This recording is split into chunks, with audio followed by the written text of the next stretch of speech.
Welcome back, Caniacs. Welcome back to the Caniac Chronicles. It is episode 23. I do appreciate those of you bearing with the bit of a hiatus I have. It's been about a month.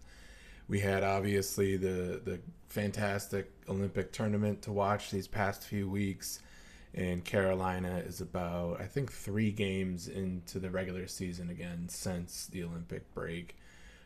I sort of needed the break myself. You know, it was good to just relax, watch international hockey, not have too much with regards to the Canes to worry about. Obviously, it was awesome as an American-born fan to see, the U.S. hoist the gold medal at the Olympic tournament for the first time since the Miracle on Ice in 1980. It was a phenomenal tournament, and it was really good to just kind of kick back and not really focus on this. So, again, I appreciate everyone's patience and bearing with me whenever I do leave for an extended period of time. But this is, I think, certainly the longest one I have had so far. So, anyways, again, as I said in the beginning, welcome back. It's good to be back. And let's just get right into it. Episode 23. So yeah, to recap the Olympic, games, obviously Jacob Slavin in the U.S. comes home with the gold medal. Seth Jarvis and the Canadians are sent packing with a silver medal. Probably one of the most defeating medals to win in the Olympics is a team sport silver medal. The bronze medalist and the gold medalist go home winners at the end of the tournament, while the silver medalist actually technically goes home as a loser. So, glad to see Jarvis walking home with that medal instead of Slavin. Slavin is obviously, if I haven't mentioned it before, he's my favorite player in the league and on the Canes. So it was just really good to see him have that victory, have that medal. And we kind of talked about it on an episode past. I think he was really set up by the front offices and given that flexibility this season to be as mentally and physically prepared for that tournament as he could have been. And even though we didn't really hear his name too much, that team, that roster was incredibly stacked. It was deep in every facet of a team that can be. The offense was deep. The defense was deep, and even the goaltending to an extent was deep. But, Hellebuck, he was outside of Slavin, and I even kind of put him ahead of Slavin. He is, for me personally, the number one guy that I'm, so happy to see win that medal. He's been fighting the allegations, and mine included, for years now that he cannot put it together when it absolutely matters. Similar to kind of like, Josh Allen in the NFL. These guys are good. These guys are wicked good players. Their regular season stats, speak for themselves. Their gameplay during the regular season and throughout the playoffs also showcases this. But, at the end of the day, either of those guys just have never been able to get it done in their respective postseasons. So for Hellebuck to be able to walk away, and he really gave America that opportunity in that championship game to take the win. And I know it ended up having to go to a 3-on-3, and it's not the best of circumstances to watch a championship be decided upon, but I sort of get it. It's the last day of the Olympics as a whole.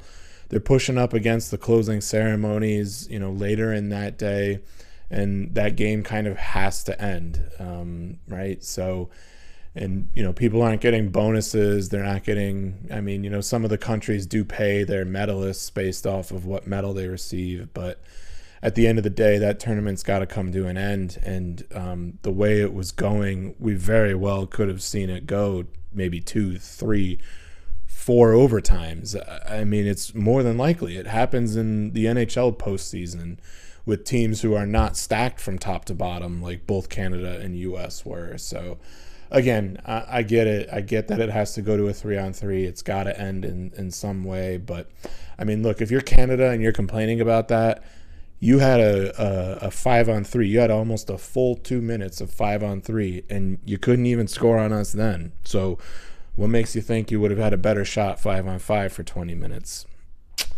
Mic drop. Going back to Hellebuck's performance, just so glad to see that guy be able to put one together, stand on his absolute head, left and right.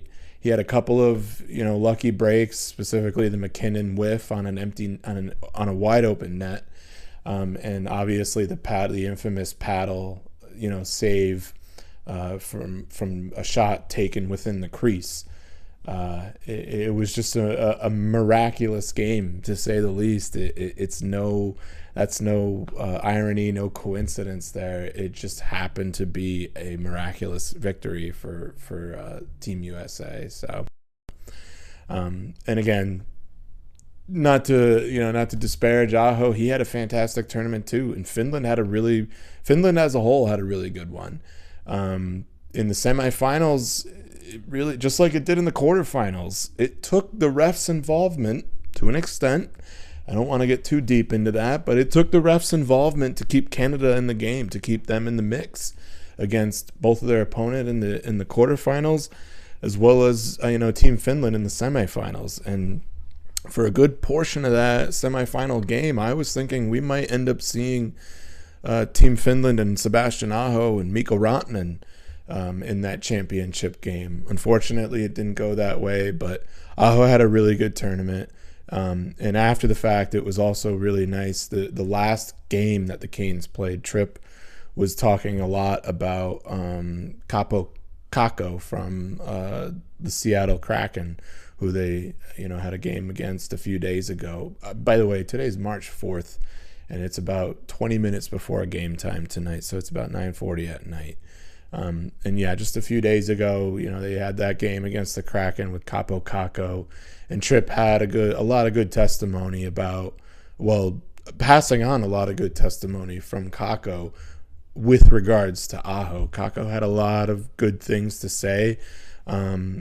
Specifically, it sounded like when the going was getting tough and when they needed someone to step up, not only in the locker room but on the scoreboard, Aho did it for both opportunities, and he really fueled a lot and channeled a lot of leadership, it sounded like, through that locker room and through that roster. So really good tournament from every one of the Hurricanes players. Even Ehlers and Anderson had some pretty good games. They put a lot of good play together. Denmark, it's just, hockey is just one of those so heavily sided sports. I feel it's like US and Canada, especially when you take Russia out of the mix, which the Olympics does, at least currently. It's like US Canada, it's a bit of a ground, a bit of a gap, and then it's Finland, Sweden. And then after that, it's kind of like everybody else. Denmark is up there, Slovakia, Czechia too. I'd say they're a little closer than the gap between Denmark and Sweden and Finland.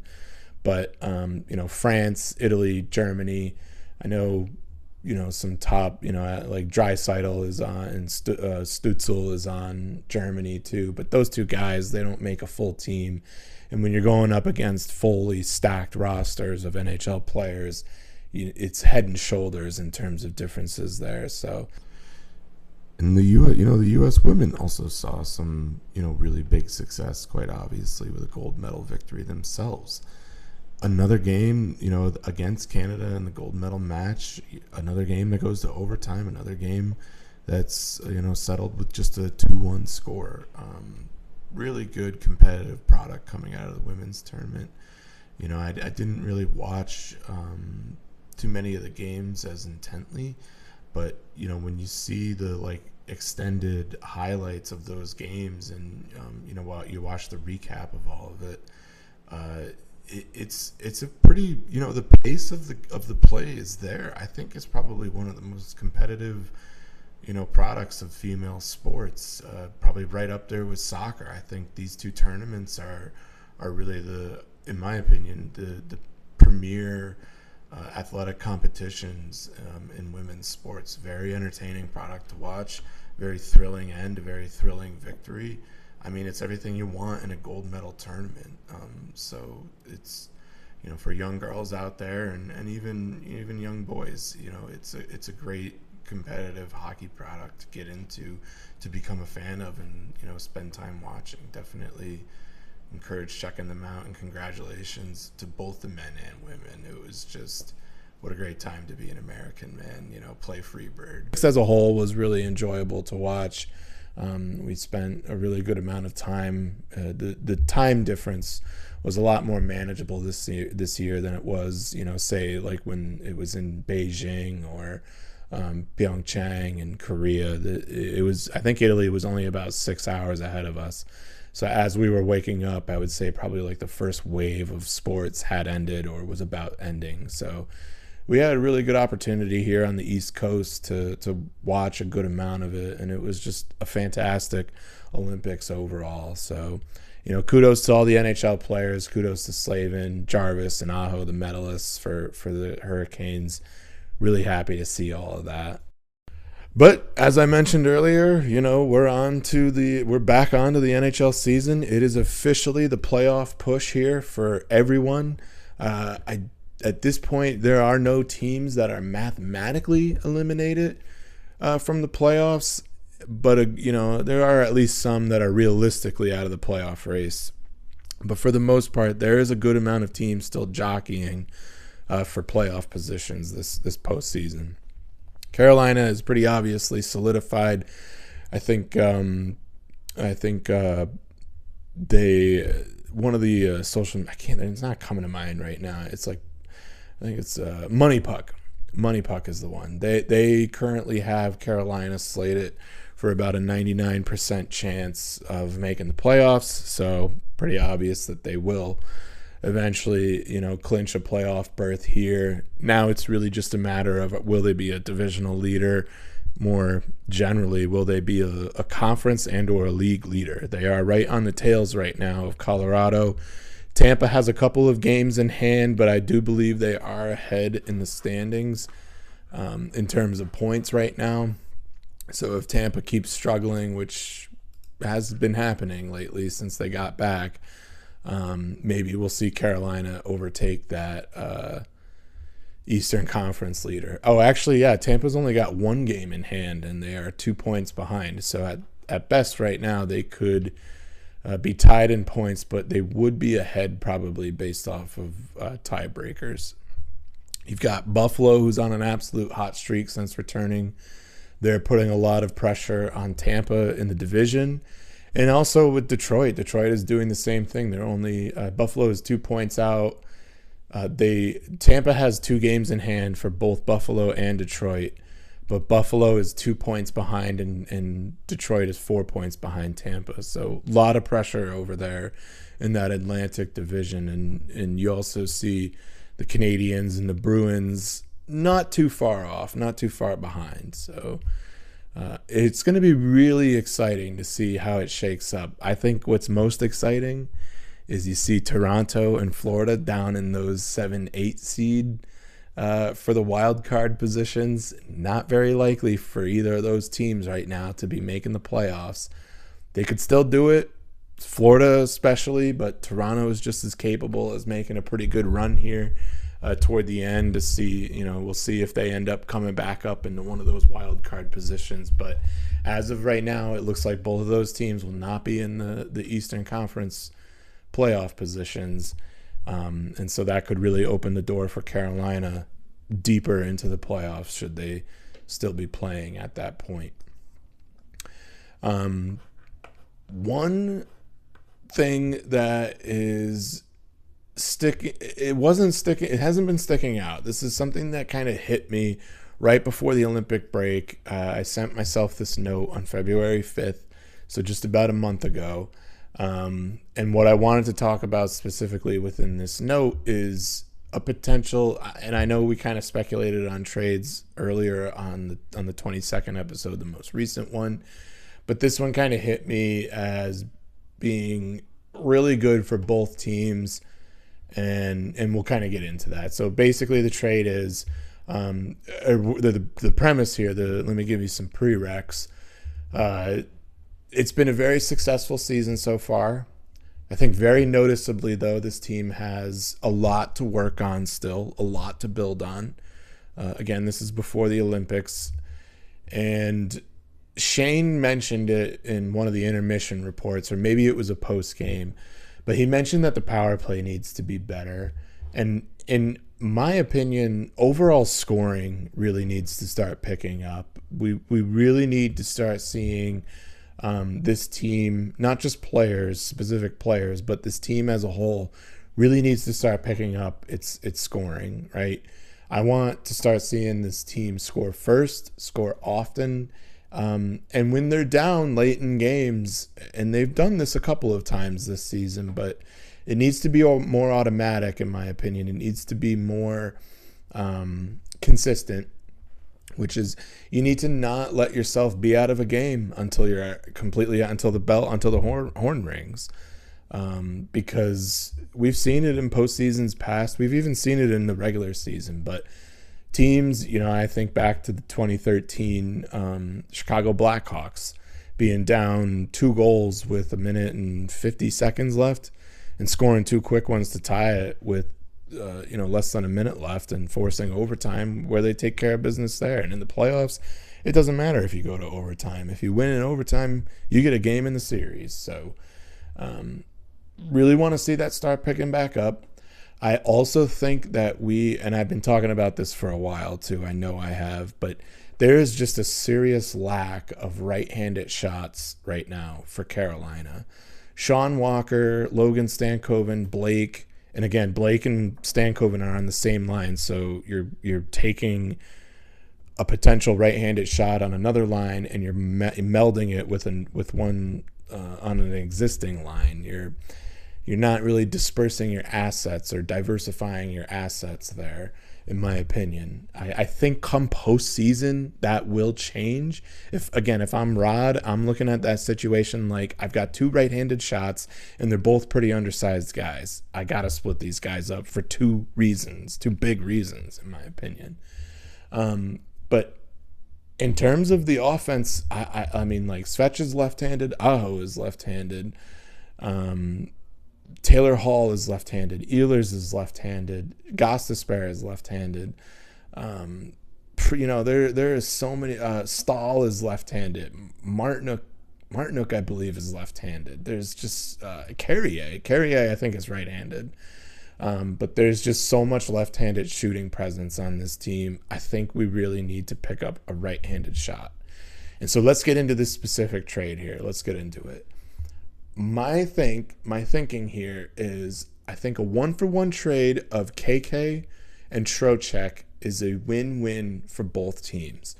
Chris Drury has already mentioned it in a social media release, probably right around the time when everyone was calling for, everyone is still calling for his exit, but right around the time when, the serious calls for his removal from his position were arriving. He released a social media, messaging that kind of said, hey, we're not going to be rebuilding this season. We're not going to be in the business of rebuilding. We're going to be retooling. And, hey, where's the line? It's a pretty gray area there. Where's the line between a rebuild and a retool? And ultimately, what is a retool, et cetera, et cetera. But if that's the case, I think let's talk about the Rangers side of this trade first. KK is a good player. He is a guy who, in my opinion, is not playing with the line that he needs to be playing with to get those, numbers in the goal and assist column. He's playing on a lower level line. He's one of our more physical guys, so we really lean on him to be a physical presence. And for that reason, he's not in the score sheet all too often. He has an assist here or there. He's struggling in the goal scoring department, to say the least. But I don't entirely blame him for that. And I think New York would give him a lot better of an opportunity to get some, higher line minutes. So, be on the ice more, first and foremost. The more you're on the ice, the more likely you're going to end up with a goal. And for New York, he comes in at a cheaper cost than Trocheck. He's about $1 million less in cap hit if he ends up going to New York.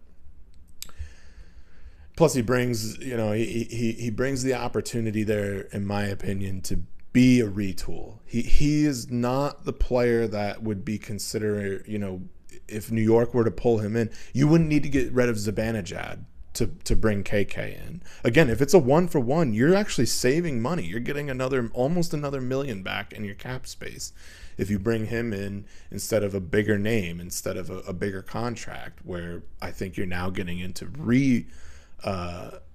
rebuild instead of retool. So there's that. I think it is a win for New York. I think anything at this point is a win for New York. I truly think the only player who's untouchable in New York is Zibanejad. I think Shesterkin is probably right there behind him. If I'm Chris Drury, I wouldn't say he's untouchable, but the Ranger community probably would say he's untouchable. And outside of those two guys, I don't really see anyone who is untouchable. I think JT Miller, you kick him to the road, you make Zibanejad your captain, and you bring KK in, who you could consider being an assistant captain of some kind. He is a more veteran guy, and I don't think people really tend to think of him that way, but he is getting into those years, and he's been through a number of playoff runs with Carolina where I think you could say that he would be a veteran presence. A win for Carolina as it would be for New York. It's one last thing for the New York side. It's a low risk, could be a moderate to high reward. I mean, maybe KK finds his game in New York and Madison Square Garden. Maybe he and Zibanejad really mesh. Zibanejad being, a Swede and him being a Finn. Like, you never know what might happen if KK goes there. And he also brings that physicality that New York likes to play with. So I think that would be a really good starter piece to a retool if you're New York. But then on the Carolina side, what do you get if you get Vincent Trocheck? Well, you get a guy who you can trust. You get a guy who's been through your system, who knows how to play it, who's comfortable playing it. And I think most of all, he's a physical guy out on the ice. He's a right-handed shot. You'll be bringing a right-handed shot in to kind of disperse your assets again. But here's the thing. He brings an immense personality to the ice specifically. I know Martinook kind of carries the torch in terms of personality within the locker room, but Vincent Trocheck is a personality on the ice. He is a guy that is digging under your skin. He's bothering your players. He's reminding them every single time their defense makes a mistake, every single time their goaltender lets one in. He is going to be in your head from the start of the game to the end of the game for every game in the series you play. And that is something that Carolina seriously lacks. And I think if they pulled Trocheck back in, that would be a huge benefit to this team come the postseason. Now, you got to find, where he fits into the lineup at this point. Again, I think we're a little bit deeper of a team than we were when he first was with us. So, but, he's also not too far off of what KK was being paid. So, I mean, maybe you just slot him in that third line and give him maybe some special teams, power play 2. Take maybe Blake, well, not Blake, but maybe Stankoven. I would maybe take Stankoven off and replace him with Vincent Trocheck. You have options, though, bottom line. So, it's... And the trade deadline is only a day and a half away, maybe less than a day and a half. It's Friday afternoon, Eastern Standard Time, so like mid-afternoon. I want to say 4 o'clock or 3 o'clock, something like that. But, not a whole lot of rumors being tossed around in terms of that type of trade, a 1-for-1, but we'll see. We'll see what ends up happening. I personally really like that one. I think it could work. For both teams, again, if New York doesn't want to rebuild, I think that's a great option to start a retool over whatever that is. It's a very gray area for all I can, say. So, but with that being said, The team's looking good. The team, I think every team is kind of worried when their players come back from that tournament. There was some sort of sickness going on, and a good amount of players have been experiencing that. Aho, for example, didn't take morning skate their first game back. My wife made a really good point about it. Was McKinnon was looking rough. I think McKinnon threw up on the bench at one point, and he was looking kind of jaundiced throughout the tournament as well. So there was the game against Canada. Aho was taking in the semifinals was taking a ton of face-offs against McKinnon, and so to her credit, I think the speculation is potentially there that maybe he caught something from McKinnon. I think Gustafson with Minnesota ended up throwing up on the ice the other night with like a minute and a half left, and I believe the women in their tournament also dealt with a pretty good amount of sickness before their tournament even got off. So something going on across the league sporadically with guys who have been coming back. So yeah, obviously the concern is there, with all your players returning, but Carolina has seemingly picked right back up where they left off. The players that obviously went out to the Stanley, or not to the Stanley Cup, the players who obviously went out to Milan, they remained fresh, they remain active, and so they kind of stepped right back into it. I think probably even feeling like the pace of play is a little bit slower now that teams aren't fully stacked with NHL All-Stars. But the guys who didn't go out there, it looked like a number of them took some nice, much needed and much appreciated vacations, family vacations, with each other, their families. I think it was a good, battery charging time away from the game for all the guys on the team. So Carolina looked great. They stood tall against Tampa in their first game back, again, if I'm not mistaken.